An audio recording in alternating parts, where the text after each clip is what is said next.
So first we're gonna take a lacrosse ball or anything we can handle, put it on the floor, and either while we're standing, we're gonna roll out the arch of the foot, or we can do that while sitting down, same thing. Smash the foot, we're gonna grab a foam roller, we're gonna roll the muscle on the front of our shin, lay our leg, shin blade on the roller, we're gonna lay our chest on our thigh, pressing our weight down. So I'm literally, my chest weight's pinning my thigh, and I'm gonna use my hands in this push-pull motion to pull it all the way down to my ankle, and then roll it all the way up to my kneecap. You're gonna feel that sucker's gonna be super tight. Smash both legs for about 2 minutes, or until you start feeling some relief. Same thing with the ball, like 2 minutes each foot, or until you start feeling some relief. And then we're gonna do patella tendon here, right below the kneecap. You can do both these at the same time if you want, but you're only rolling like 2 to 3 inches, right? Boom, boom, kind of back and forth. I like to do one at a time, and I'll actually do a similar method to my shin, but I'll just do my kneecap. Put all my weight and compress my thigh, push and pull on the floor, keep myself compressed in this position the whole time. My body's moving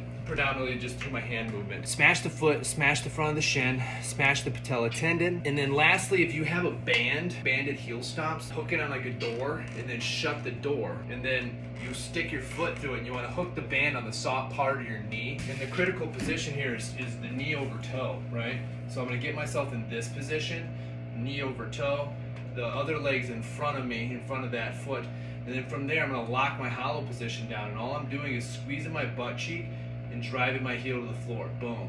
If you don't have a band, you can just do this.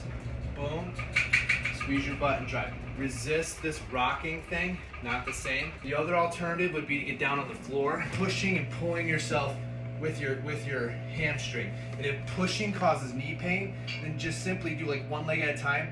Reach far with your socks off, grab the floor, and kind of like pull your body, just using your hamstring. That hamstring activation, in addition to the compression of those tissues on the front, it should alleviate your pain. That should make you feel better.